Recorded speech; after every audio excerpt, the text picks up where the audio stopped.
Posted by you/embarrassed_bit_8909.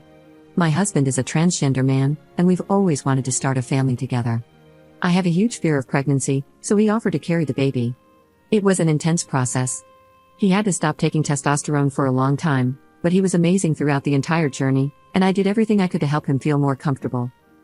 None of my family knows that he is transgender. They're homophobic, transphobic, basically all the phobics, but our friends know. He posted an ultrasound to his private Instagram, not realizing that my sister follows him on a burner account. She saw the photo and told my whole family. They were furious that I hadn't told them. Our plan was to say we adopted. They assumed I was the one pregnant and blew up at me, so I just let it go and rolled with a lie because I wasn't going to out my husband. The first couple of months, I let them visit. Eventually, I started eating big meals and purposely bloating myself to the point of discomfort so I'd look pregnant.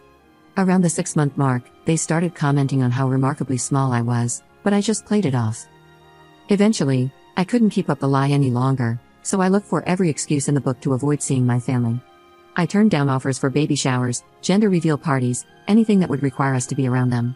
Luckily, my family lives an hour away, and we all have busy lifestyles, so random visits weren't an issue. The one time they did pop in unexpectedly, we happened to be out of the house. If they FaceTimed, I made a point to be in bed, pretending to feel horribly sick so I wouldn't have to give a bump update. I lied my ass off, and they just assumed I was having a rough pregnancy. My husband gave birth a year ago, went straight back on testosterone, and now we're happier than ever. My family has met our daughter, and they absolutely adore her. A week ago, after an argument between me and a friend, that friend decided to out my husband to my family by sending them proof.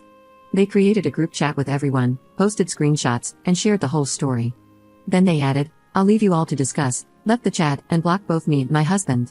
In a transphobic rage, my mother raced to my home and practically beat down my front door. It wasn't pretty. I had to call the cops. I've been disowned, but that hasn't stopped the daily calls and texts from my parents, aunts, uncles, siblings, and others, leaving hateful transphobic slurs on my voicemail and other cruel messages. Yesterday, I ended up crying to a friend, who told me I should have been honest with my family from the start, as it might have saved me a lot of heartache. They suggested that I could have said we miscarried and then claimed we adopted later. I'm not happy with how things turned out, and I just feel so sad now. Maybe it was wrong to lie to my family, but at the time, I felt like I had no choice. Edit. My husband has always encouraged me to maintain a relationship with my family, though it was mostly for his sake. Personally, I mentally checked out years ago. When they met him, they welcomed him with open arms and treated him like a son. Yes, it was conditional on their assumption that he was cisgender, but we never intended for them to find out otherwise. He felt a familial love he's never experienced with his own family, which is why I kept my relationship with my parents at his request. If it weren't for him, I most likely would have cut them off a long time ago.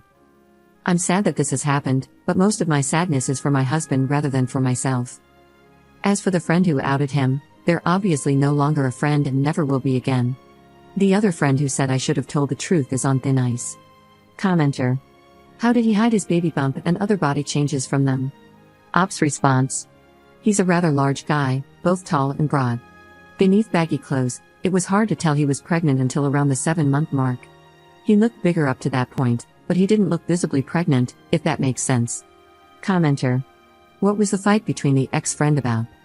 Ops response.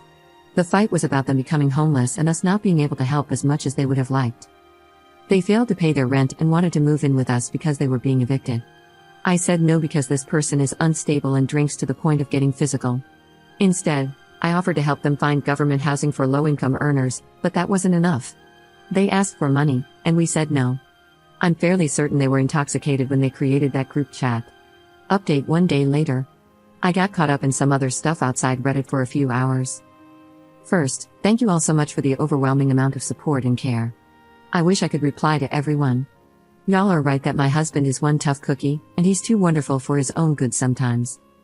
Second, my apologies to all the transphobes who were upset by my post.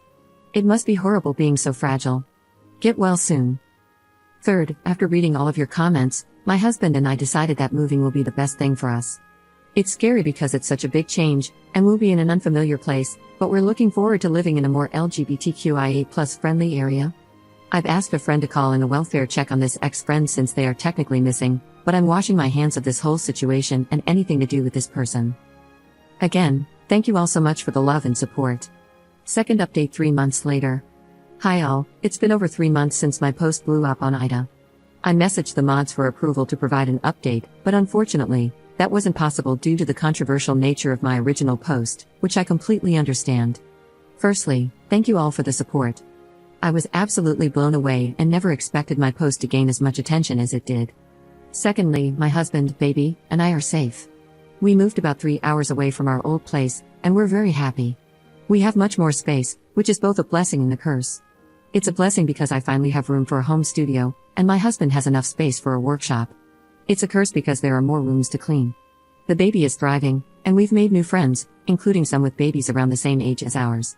My husband and I miss my family despite everything that has happened. We've cut contact, and I don't know if we'll ever be ready to reestablish it. It hurts, and it sucks, but I know it's for the best. My sister has tried reaching out, but my parents are too stubborn. Now, onto an update about our friend who outed my husband. I did end up calling for a welfare check on them, as nobody had heard from them for over a month, and none of our friends wanted to call it in themselves. Because they were homeless, it was difficult to track them down, and they weren't considered a high priority despite presenting as manic the last time someone saw them.